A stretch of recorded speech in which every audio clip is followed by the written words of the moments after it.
दोस्तों नमस्कार। आज हम बात करने वाले हैं नवरात्रि के त्योहार की। हर त्योहार के पीछे एक कथा जरूर होती है। ऐसे ही नवरात्रि से संबंधित भी कथाएं हैं जो आज हम आपके सामने प्रस्तुत करने वाले हैं। कथा के साथ साथ अंत में माँ दुर्गा का प्रमाण के साथ एक ऐसा रहस्य बताएंगे जिसे जानकर आप अचंभित रह जाएंगे। दोस्तों सबसे पहले जानते हैं नवरात्रि कब कब मनाई जाती है।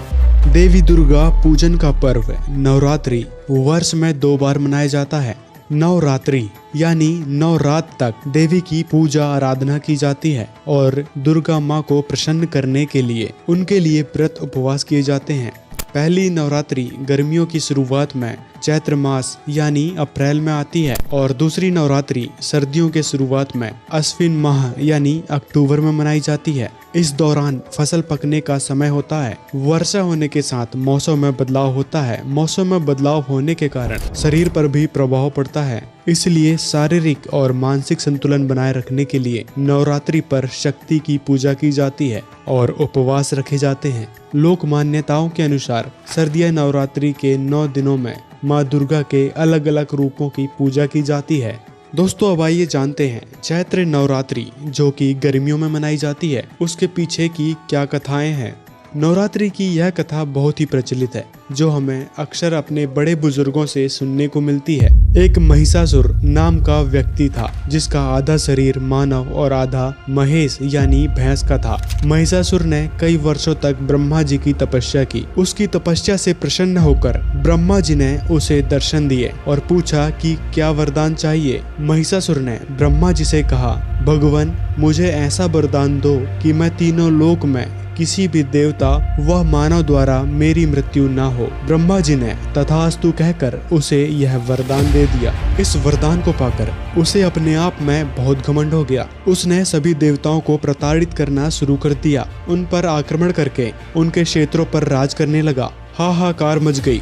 सभी देवता परेशान होकर त्रिदेव से मुलाकात करते हैं और सभा में महिषासुर को नष्ट करने के बारे में चर्चा करते हैं। तब त्रिदेव यानी ब्रह्मा विष्णु और शिव जी ने देवी दुर्गा को याद किया। दुर्गा माँ प्रकट हुई।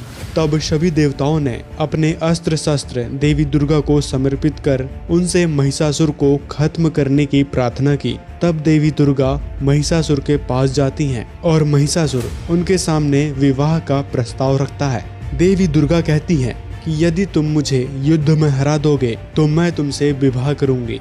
इस प्रकार देवी दुर्गा और महिषासुर के बीच युद्ध शुरू हुआ। महिषासुर बहुत शक्तिशाली था। उसे परास्त करने के लिए देवी दुर्गा को 9-10 दिन लगे। लगभग 10 दिन तक घमासान युद्ध हुआ और युद्ध में महिषासुर का अंत हुआ और इस तरह देवी ने देवताओं की रक्षा की। तब से ही हिंदुओं ने चैत्र नवरात्रि पर देवी की आराधना शुरू कर दी।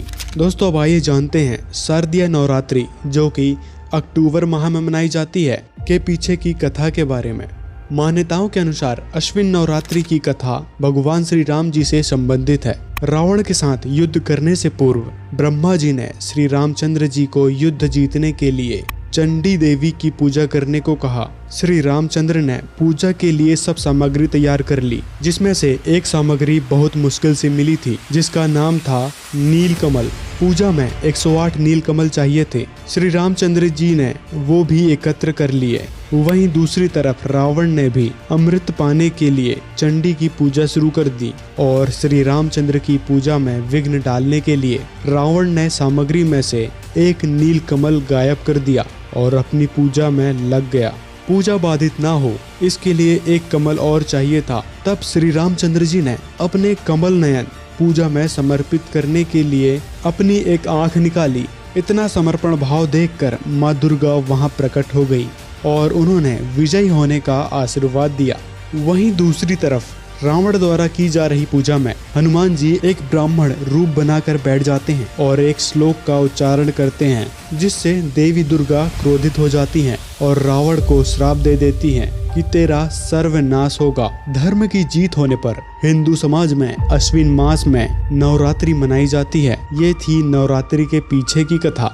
दोस्तों अब आइए जानते हैं नवरात्रि कैसे मनाई जाती है। नवरात्रि की शुरुआत में देवी दुर्गा की आराधना की जाती है, उपवास रखा जाता है प्याज का सेवन घर में कोई नहीं करता। उपवास में खाए जाने वाला अन्न बहुत ही साधारण होता है। व्रत के दौरान अधिकतर फल ही खाए जाते हैं। यह लगातार 9 दिन तक चलता है। नवमी वाले दिन सुबह जल्दी उठकर पूजा की जाती है और छोटी छोटी कन्याओं को घर बुलाया जाता है और उन्हें देवी स्वरूप मानकर उनके पैर धोकर उनकी पूजा की जाती है। उन्हें भोग लगाया जाता है, उनसे आशीर्वाद लिया जाता है, उन्हें खुश करके घर भेजा जाता है। माना जाता है कि इससे देवी दुर्गा माई बहुत प्रसन्न होती है। कुछ लोग इस पूजा को अष्टमी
और अधिक खाने वाला जो पेट भर खा ले वह पूरा दिन आलस्य में रहता है, सुस्त रहता है। ऐसे में भक्ति कर ही नहीं सकता।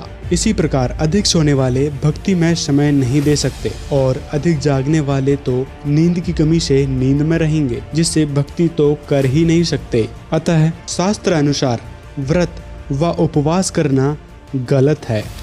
दोस्तों, अब ये जानते हैं देवी दुर्गा जी किस भगवान की भक्ति करने के लिए कह रही हैं, उनकी शरण में जाने के लिए कह रही हैं।